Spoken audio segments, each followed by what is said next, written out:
Because I am very intuitive, I'm very sensitive to energy.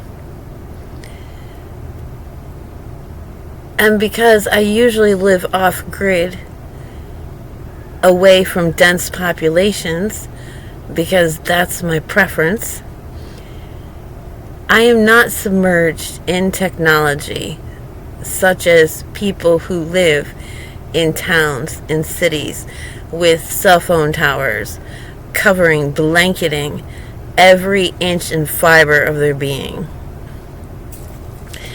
So it's a common analogy, a known fact, if you will, that if you take a frog, I use toad. I say toad because I wrote a thing about a parboiled toad once, about becoming accustomed emotionally to a toxic system.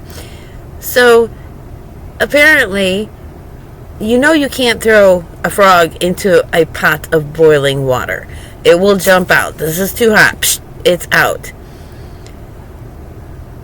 However, if you put the frog into some milk or some water in a pot and you put it on the stove and you slowly raise the temperature, that frog will remain in there until it's boiled to death. It's parboiled. Now, when I go into cities,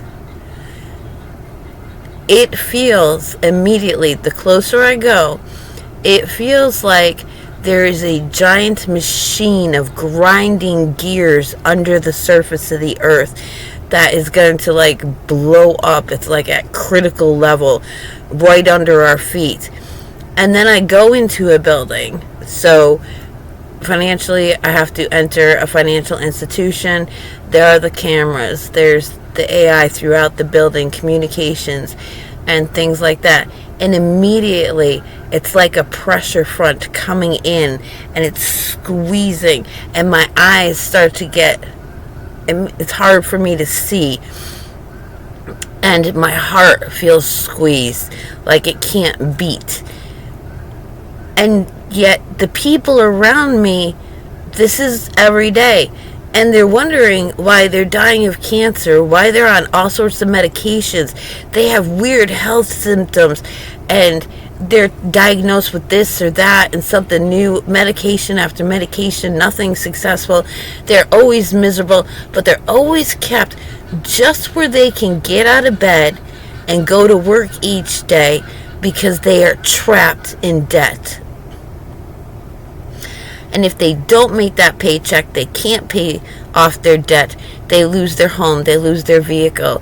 They lose the ability to purchase food, which they're not growing their own food because they have to go to work to make money to pay off the debt of their house and their vehicle.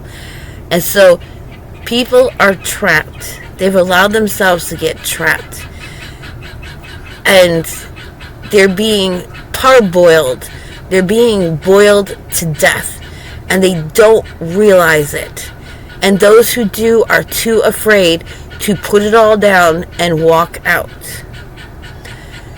So, for those of us who live outside of the system, we are called lazy. We are called all kinds of things. Psychologically, there are things wrong with us because we will not submit to this. We cannot. We simply cannot. Because how many of you are going to put your hand in a trap gladly, willingly, and stay there? I mean, it's getting to the point where if you go out into unpopulated areas, you get chased off. You can't take care of yourself out there, and things like that. So you have to stay on the fringes of society, go in and out, and make yourself compatible to your environment, the people in your environment, their suspicions, their fears, their dislikes, their complaints, which they can't complain to the boss, but they can take their anger out on you. It's It is a very horrible time to be alive. I just want you to know that if you as well notice a strong physical response, reaction of discomfort when you enter more densely populated areas with lots of technology, you are not crazy and you are not alone. They're parboiling us to death. And again, like I explain in other videos, they don't care about you. They don't want or need you other than for you to be trapped in fear and misery. You are made of the dust of the earth. The serpent is to crawl on its belly and eat the dust of the earth. You are a fattened calf, full of misery, fed with misery, confusion, injustice, anger. That is exactly where they want you, and they want you to stay there unto death. They want you to die in that state of being so that they can continue to feed off of you after death.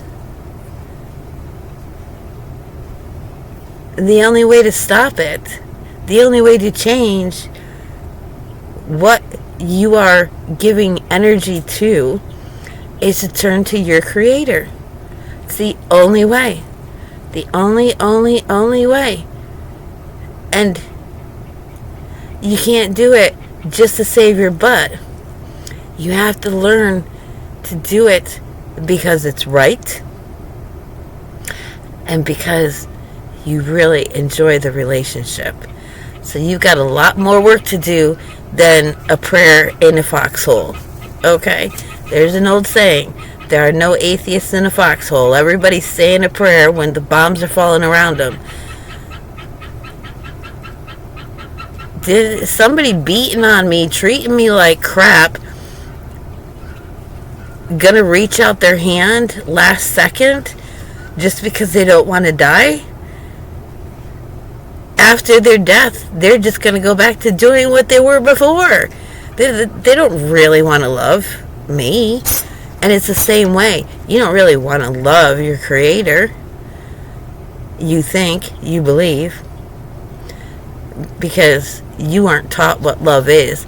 You think love is how your parents loved you, how your friends love you, how your spouse loves you, how your child loves you. No, those are all dependent, codependent relationships.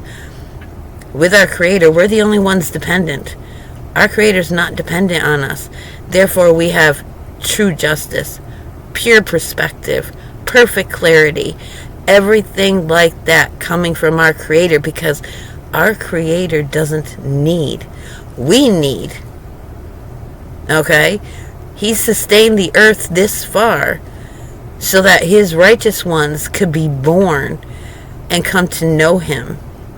But once all the righteous ones, like the earth produces, all the children it's going to produce that are going to look for Him, that's it. Doors closed. He's taking His and rolling up the carpet. And the earth is the carpet. The heavens, the way they are, is the carpet. So, just some ideas to get you going. Seek your Creator now while you can.